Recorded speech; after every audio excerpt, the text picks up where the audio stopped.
Hey friends, welcome back to the channel. Before we dive in, don't forget to like this video, share it with your friends, and hit that subscribe button so you never miss our deep dives into aviation mysteries and tragedies. Your support helps us keep telling these powerful stories.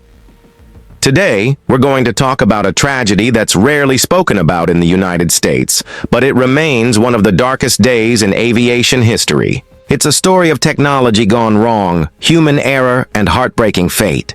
This is the story of Tarom Flight 371, a flight that took off on a cool spring morning in 1995 and never made it to its destination. It's considered the worst air disaster in Romania's history, but it also raised serious questions for aviation safety worldwide. So buckle up because we're about to take you through this story, from the runway in Bucharest to the shocking crash, the investigation that followed, and the lessons learned that still shape aviation today. It was March 31st, 1995. Romania's capital city, Bucharest, was just beginning to shake off the last whispers of winter. The air was crisp. A thin layer of snow covered the fields around the city.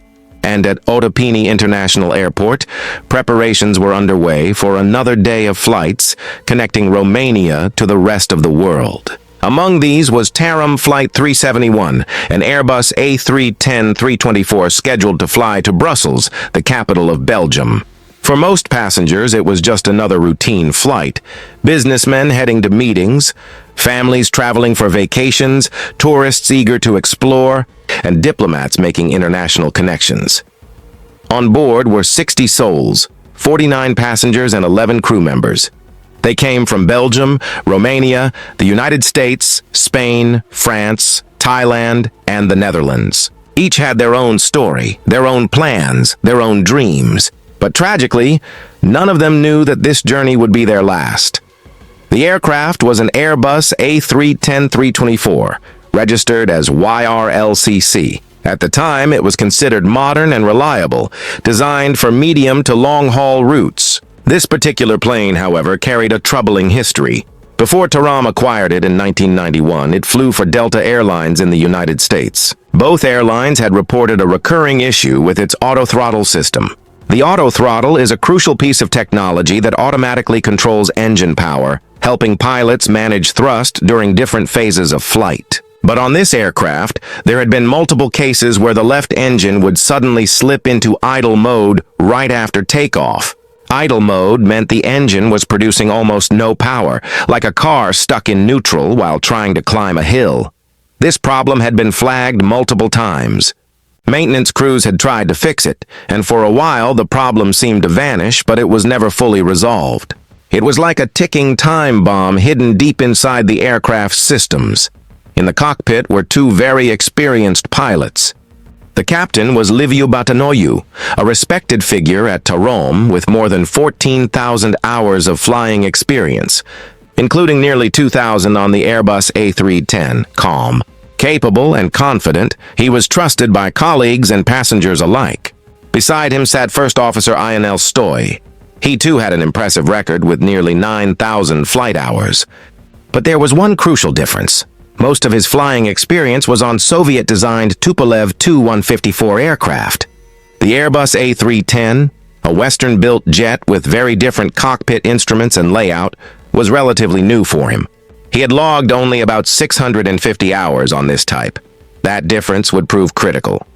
In Soviet aircraft, one of the most important instruments, the attitude indicator, which shows whether the plane is climbing, descending, or banking, is displayed in the opposite way compared to Western aircraft. For a pilot trained on Soviet planes, interpreting this instrument in an Airbus could be disorienting, especially under stress. Alongside them were 9 cabin crew members, well-trained and dedicated, responsible for the comfort and safety of the passengers. They went about their work that morning with professionalism, unaware that nothing they could do would change the fate of the flight. At 9:06 in the morning, Tarom Flight 371 rolled down the runway and lifted into the cloudy sky. The takeoff seemed normal, but just moments later, the very problem that had haunted this aircraft reappeared.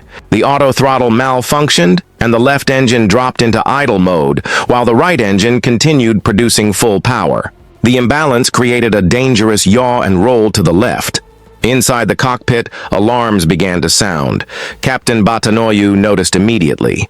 He told First Officer Stoy to keep an eye on the throttles while he monitored the situation.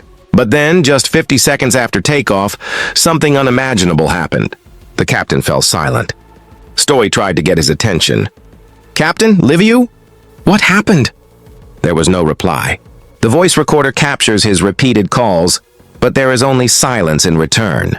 It is believed the captain suffered a sudden medical emergency, perhaps a heart attack or stroke, leaving him incapacitated at the very moment his skills were needed most.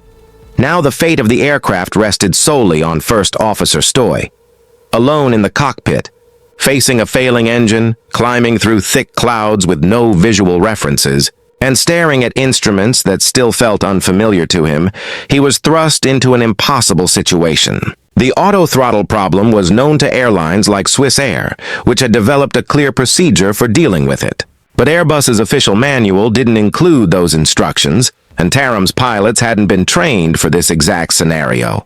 Stoy tried to disengage the auto-throttle, but his actions were too late and too uncertain. To make matters worse, the reverse display of the attitude indicator confused him. As the aircraft rolled left, the instrument showed the left wing dropping. But Stoy, relying on instincts formed from years of flying Soviet aircraft, misinterpreted the display. He pulled the control stick in the wrong direction, worsening the roll. His voice on the recorder betrays fear and confusion. He calls again to the captain, pleading for help that will never come. The aircraft tilted more steeply. Its nose dropped. The alarms grew louder, screaming, "Pull up! Pull up!"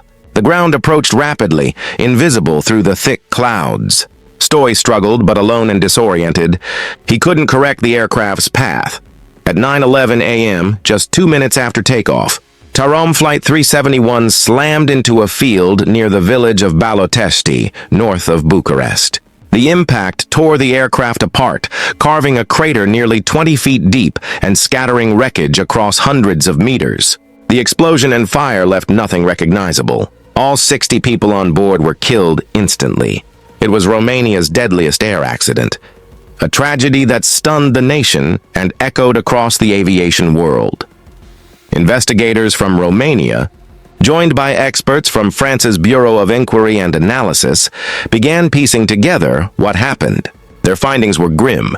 The auto-throttle malfunction was real, a design flaw that Airbus already knew about. Excessive friction in the system caused the left engine to slip into idle mode again and again. Yet despite repeated reports, the issue had not been treated with urgency. The captain's sudden medical emergency was another blow of cruel fate. Had he remained conscious, he might have been able to guide Stoy through the malfunction. Without him, Stoy was left to face a crisis for which he was unprepared. The investigation also highlighted serious training issues. Transitioning from Soviet to Western aircraft was no simple task. Instruments looked familiar but operated differently, and under extreme stress, those differences could be fatal. Stoy's confusion with the attitude indicator was evidence of how dangerous this gap could be. Manuals provided by Airbus also came under scrutiny. Other airlines had developed their own checklists for handling auto-throttle problems, but Airbus had not included such guidance in the official materials. If Stoy had access to that information, he might have had a chance to save the aircraft. Finally, investigators pointed to a lack of crew resource management training. In the 1990s, CRM, which emphasizes communication, decision-making, and teamwork in the cockpit, was still developing. Pilots like Stoy were not yet trained to handle emergencies alone, nor to rely on structured strategies when a captain became incapacitated. The aftermath of the crash forced changes. Airbus issued service bulletins to correct the auto-throttle systems across its A310 fleet. Airlines improved their training programs, especially for pilots transitioning from Soviet to Western aircraft. CRM became a global standard, preparing crews to coordinate more effectively and to act decisively if one pilot was suddenly unable to perform. Medical screenings for pilots were also strengthened, with the hope of preventing sudden incapacitations from catching airlines off guard. At the crash site in Balotest, a memorial was built to honor the 60 lives lost. Families and locals gather there each year, laying flowers and lighting candles. The memorial is more than a marker of grief. It stands as a reminder that aviation safety is not only about technology, but about people, training, and the responsibility to act on warning signs before they become disasters.